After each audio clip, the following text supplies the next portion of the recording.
அடுத்ததாக பார்க்கக்கூடிய ராசி யார்? துலாம். துலா ராசிக்காரர்களுக்கு மேல்மலையனூர் அற்புதம்.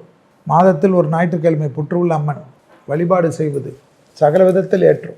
துலா ராசிக்காரர்களுக்கு இடமாற்றம், வீடு மாற்றம், மனை மாற்றம், உத்தியோக மாற்றம், தொழில் மாற்றம் எல்லாம் நடக்கும். அடிமை தொழிலிருந்து தனிப்பட்ட தொழில் தொடங்குவது, பழைய கடன்கள் பைசல் ஆகிறது, தேகாரக்கத்தில் புத்துணர்வு படுவது, ஒரு நாள் 2 நாள் ஹாஸ்பிட்டலில் இருந்து எல்லாத்தையும் தெம்பாகிறது, நிறைய health care, supplementary, gym, work out, உங்களை அழகுபடுத்துறது, நிறைய பெரிய பொறுப்புகளுக்கு வருவது, பணம் வருவது, வார்த்தைக்கு மதிப்பு மரியாதை ஏற்படுவது, திருமண தடைகள், புத்திர சந்தான தடைகள், பிள்ளைகள் விஷயத்தில் அனுகூலம், யோக பலம் எல்லாமே நடைபெறுவதற்கெல்லாம் துலா ராசிக்காரர்களுக்கு சந்தோஷம் ஏற்படும். யோக பலத்தை அதிகமாக பெறக்கூடிய ராசி யார்? துலாம்.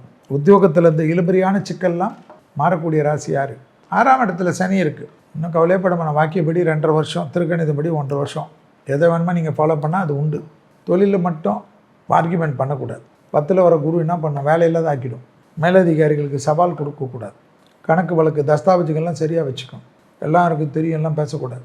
குடும்பத்தில் துணை அல்லது துணைவியார் மீது அப்படியே சரண்டர் ஆகிடணும். அவங்க உங்கள் மேலே ரொம்ப அன்பாக இருப்பாங்க, அவங்கள போட்டு நோண்டக்கூடாது. எல்லாமே ஏதோ உங்களை மட்டும் எல்லாருமே நெக்லெக்ஷன்ஸ் பண்ணுற மாதிரி, உங்களை ஒதுக்குற மாதிரி, உலகத்துக்கே மற்ற இடத்துல தாங்கி பிடிக்கிற மாதிரிலாம் நினைக்கக்கூடாது. அதெல்லாம் பார்த்துக்குங்க. துலா ராசிக்கு நல்லது நடக்கும்.